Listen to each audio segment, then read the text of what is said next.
ओम शांति। प्रत्येक मनुष्य के जीवन में प्रति क्षण अनुकूल और प्रतिकूल परिस्थिति आती है। ये सिक्के के दो पहलू हैं। जब अनुकूल परिस्थिति आता तो सुख की अनुभूति होती और जब प्रतिकूल परिस्थिति आती तो दुख की अनुभूति होती है। और यह परिस्थिति चाहे व्यक्ति के रूप में हो, चाहे वस्तु के रूप में हो या किसी बातों के रूप में हो, परिस्थिति तो आनी ही है। यह परिस्थिति हमारे आंतरिक स्थिति को प्रभावित करती है और हम हर परिस्थिति में स्वयं को स्थिर रखने का प्रयास भी करते हैं। अपनी खुशी को गायब होने ना दें, सही तरीके से सोचें, सही बोले और सही व्यवहार करें।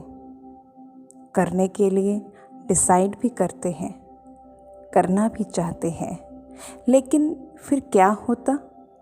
जब कोई बात आई तो कहते हैं सिचुएशन ही ऐसी थी, मेरा मूड खराब हो गया। फिर हम अपने मन का जिम्मेवार परिस्थिति को ठहरा देते हैं। कहा भी जाता है जीवन एक परीक्षा है। परीक्षा में थ्योरी और प्रैक्टिकल दोनों ही है। थ्योरिकल हम सिचुएशन को समझते भी हैं, जानते भी हैं, लेकिन जब प्रैक्टिकल में परीक्षा आती है तो हम विचलित हो जाते हैं। जीवन में आने वाली हर चुनौती को हम कैसे खुशी खुशी पार करें, एक छोटे प्रसंग के माध्यम से समझते हैं। एक सुंदर भव्य मंदिर का निर्माण होने जा रहा था। 3 मजदूर उस भव्य मंदिर के निर्माण में लगे हुए थे। उन्हें पत्थर तोड़कर गिट्टी बनाने का कार्य सौंपा गया था। उसी समय एक राहगीर वहां से गुजर रहा था। राहगीर तीनों मजदूरों को कार्य करता हुआ देख उसके मन में प्रश्न उत्पन्न हुआ। पहली मजदूर के पास जाता, उससे पूछता, भाई आप ये क्या कर रहे हो? पहला मजदूर बड़े ही आवेश में आकर बोला, तुम्हें दिखाई नहीं देता कि मैं क्या कार्य कर रहा हूं? मैं पत्थर से गिट्टी बना रहा हूं। तो फिर उससे पूछा, लेकिन तुम्हारे चेहरे पर इतना दुख, इतना उदासी किस लिए है? उसने कहा कि इतनी तपती धूप में मैं इतना कठिन परिश्रम कर रहा हूं। मेरा भाग्य ही खराब है जो मुझे इतना कठिन परिश्रम करना पड़ रहा है अपनी जीविका को चलाने के लिए। वो राहगीर उसकी बातों को सुनकर दूसरे मजदूर के पास जाता है। उसके चेहरे के भाव में असंतुष्टता थी। उससे वही प्रश्न पूछता जो वो पहले मजदूर से पूछा था। तो दूसरा मजदूर उत्तर देता है, भाई मैं क्या करूं? जीविका को चलाने के लिए कुछ तो कार्य करना पड़ेगा ना। और जब विधाता ने यही कार्य मेरे लिए निर्णय लिया है तो ये कार्य मुझे करना ही पड़ेगा। वो व्यक्ति ज़्यादा दुखी तो नहीं था, लेकिन अपने कार्य से असंतुष्ट था। उन दोनों मजदूरों की बात सुनकर वो राहगीर तीसरे मजदूर के पास जाता है। उसके चेहरे के भाव को देखता है। बहुत खुशी खुशी अपने कार्य में संलग्न था। जब राहगीर ने उस तीसरे मजदूर से पूछा, भाई आप अपने कार्य को बड़े खुशी खुशी कर रहे हो, आपकी खुशी का राज क्या है? तीसरा मजदूर बहुत खुश होकर बोलता है कि हाँ, ऐसा श्रेष्ठ कार्य ही है। मैं जो कार्य कर रहा हूँ उससे भव्य मंदिर का निर्माण होने वाला है। ये छोटे छोटे गिट्टी एक भव्य मंदिर का निर्माण करेंगे और उस मंदिर में साक्षात देवताओं को रखा जाएगा। बहुत सारे श्रद्धालु दर्शन करने आएंगे, अपने मन की आश मुराद लेके आएंगे। तो इस श्रेष्ठ कार्य में भगवान ने मुझको निमित्त बनाया। इस श्रेष्ठ कार्य की शुरुआत में मैं अपना सहयोग, अपना योगदान दे सका। वो राहगीर तीसरे मजदूर की बात को सुनकर बहुत खुश हो गया और उसको अनुभव हुआ कि परिस्थिति घटनाओं के प्रति हमारी जैसी दृष्टिकोण होती, हमारे मन में वैसा विचार उत्पन्न होता है। विचार, भावनाएं हमारे मन को प्रभावित करते हैं और मन हमारी मानसिक अवस्था का निर्माण करती है। फिर हमारी मानसिक अवस्था का प्रभाव हमारे शरीर के ऊपर पड़ता है और इसी से हम अपने जीवन में दुख या सुख की अनुभूति करते हैं। हर परिस्थिति और हर घटना के प्रति हमारी नज़रिया, हमारा दृष्टिकोण पॉजिटिव, सकारात्मक और आशावादी होनी चाहिए, क्योंकि हमारे संकल्प, हमारे सोच रूपी बीज ही हमारे फल की प्राप्ति की अनुभूति कराते हैं। जब व्यक्ति संकुचित दृष्टिकोण से सोचता है तो उसे दुख की अनुभूति होती है। जब व्यक्ति महान उद्देश्य से जीना शुरू करता है तो कठिन से कठिन परिस्थिति में भी ईश्वरीय बल मिलता है। उसी प्रकार ये तीसरा मजदूर भी श्रेष्ठ उद्देश्य से, श्रेष्ठ भावना से और विशाल दृष्टिकोण से कार्य कर रहा था, तो उसे खुशी की अनुभूति हो रही थी। उसी प्रकार हमारे जीवन में भी प्रतिक्षण अनुकूल और प्रतिकूल परिस्थिति आती ही रहती है, लेकिन हम प्रतिकूल परिस्थिति में विचलित हो जाते हैं। कारण ये है कि हम समझते कि ये कार्य मेरे अनुसार नहीं हो रहा, फिर हम दुखी हो जाते। इसलिए अपनी दृष्टिकोण में परिवर्तन लाएं, क्योंकि जब हम महान और श्रेष्ठ दृष्टिकोण से विचार करते हैं तो परमात्मा की शक्ति भी कार्य करती है, और जब परमात्मा की शक्ति कार्य करती है तो कठिन से कठिन परिस्थिति में भी हम अपने जीवन को खुशी खुशी जी लेते हैं। तो आइए एक छोटी सी मेडिटेशन के माध्यम से सकारात्मक चिंतन की विधि यानी मेडिटेशन की सरल अभ्यास के द्वारा हम इसका प्रैक्टिकल में अनुभव करें और उसका दिन भर सकारात्मक चिंतन भी करें।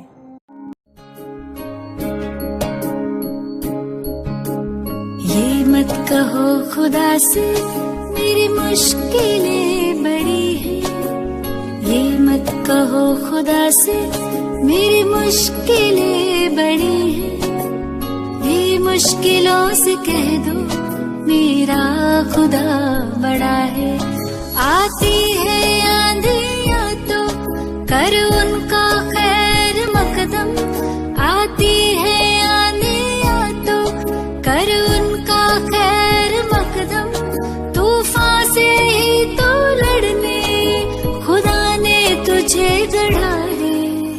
ये मत कहो खुदा से मेरी मुश्किलें बड़ी हैं, ये मुश्किलों से कह दो मेरा खुदा बड़ा है, मेरा खुदा बड़ा है। ओम शांति। कुछ पल के लिए चारों तरफ से अपने मन बुद्धि को समेट लें। सिर्फ एकमात्र संकल्प, मैं इस शरीर को चलाने वाली इन कर्मेंद्रियों के मालिक चैतन्य आत्मा हूँ। इस देह की विस्मृति और आत्मा की स्मृति में टिक जाएं और कोई संकल्प ना चले, सिर्फ एकमात्र संकल्प,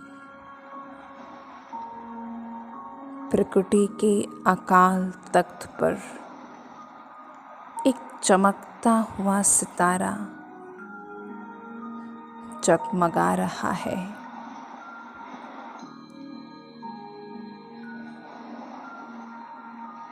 उस महाज्योति को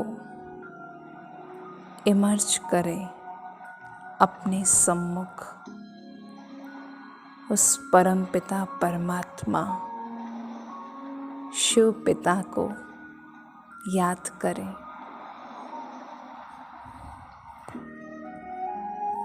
जीवन में आने वाली जो भी घटनाएं हैं, जो प्रतिक्षण आपको विचलित करते, केवल एक परिस्थिति को अपने समक्ष रखें। उस दृश्य को अपने सामने इमर्ज करें।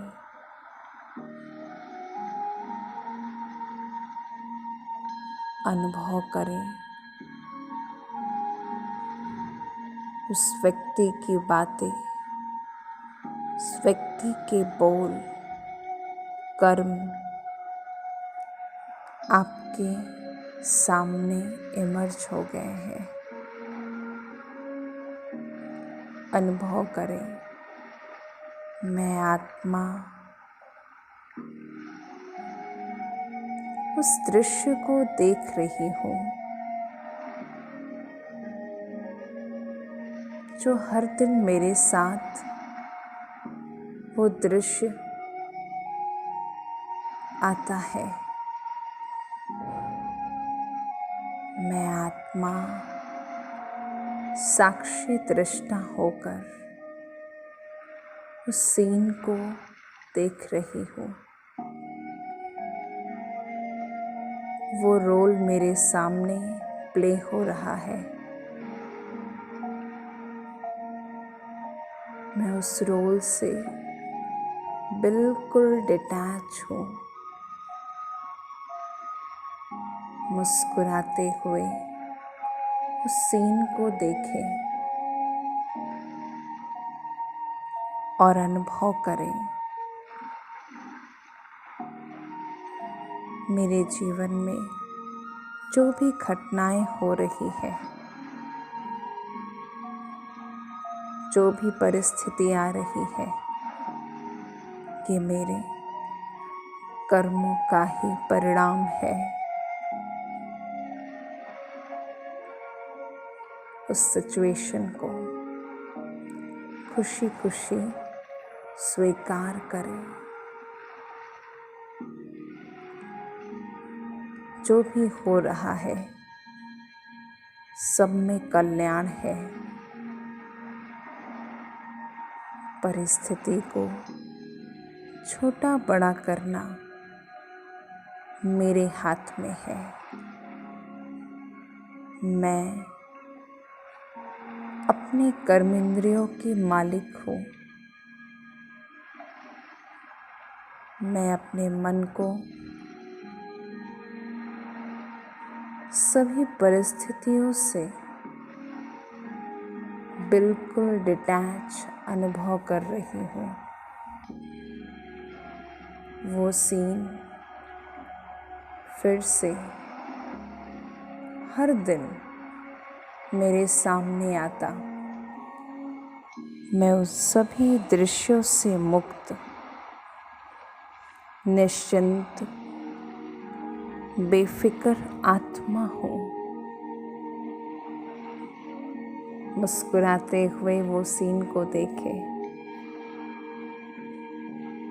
जब भी कभी ये दृश्य, ये परिस्थिति, बातें, व्यक्ति मेरे समक्ष आएगा, मैं उन सभी बातों से स्वयं को एकदम किनारा करके निश्चिंत और हल्की रहूंगी।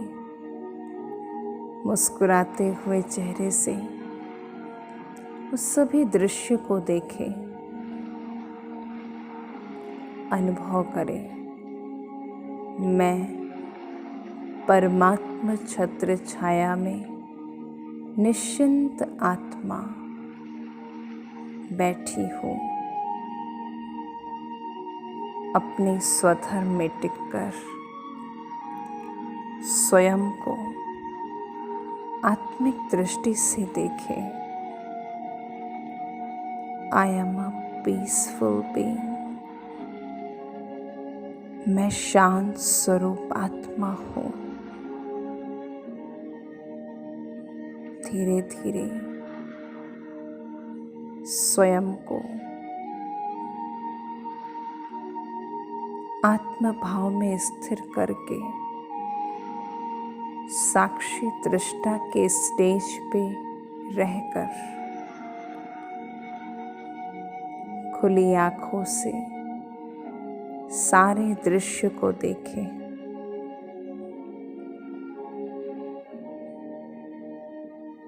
मुस्कुराइए।